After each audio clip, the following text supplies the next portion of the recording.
Un officier de l'armée de l'air de Tsahal a écrit un jour au rabbi pour lui parler de différents sujets. Et à la fin de sa lettre, il a souhaité au rabbi que tous ses souhaits se réalisent. Le rabbi l'a remercié pour ses bons vœux et il lui a dit « Je n'ai certainement pas besoin d'expliquer à un militaire de carrière combien il est important et vital d'obéir aux ordres de son supérieur. Celui qui reçoit un ordre doit obéir sans hésitation, même s'il ne le comprend pas tout de suite, même s'il se pose des questions sur le moment. Il pourra toujours y réfléchir plus tard, mais il doit d'abord accomplir ce qui lui a été demandé. Vous savez bien que le peuple juif est appelé dans la Torah Tzivot Hashem, l'armée de Dieu.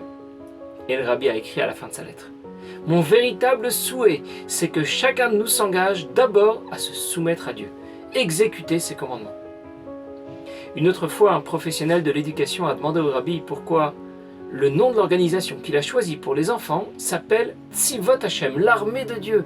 L'armée évoque la violence, la guerre, les armes. Il pensait que ce n'était tout simplement pas adapté aux jeunes enfants. Et le rabbi lui a répondu « Le problème majeur à notre époque, pour les jeunes en particulier, c'est le désir de désobéir, de ne pas se soumettre aux règles.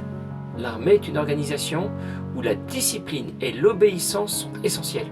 Et le programme de Tzivot Hashem a pour vocation de transmettre un message simple et clair aux enfants. Nous devons obéir à Dieu et se soumettre à sa volonté, comme un soldat doit obéir aux ordres de son chef. » Le rabbi rapporte dans Yom Yom Hetevet que lorsque Mashiach viendra, on comprendra la réelle valeur de la soumission, de la confiance en Dieu.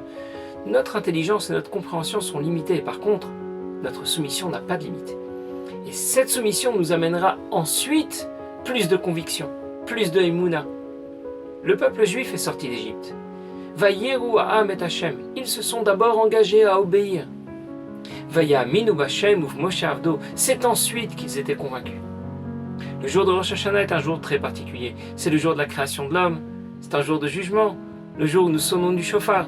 Mais c'est d'abord le jour d'un nouvel engagement à se soumettre à la volonté de Dieu. Comme un soldat se soumet aux ordres de son chef. Comme un serviteur se soumet à la volonté de son roi. L'idée essentielle de ce jour, c'est d'accepter à nouveau la royauté de Dieu. Dieu sera notre roi et nous serons son peuple. Shana Tova M'tuka. Moment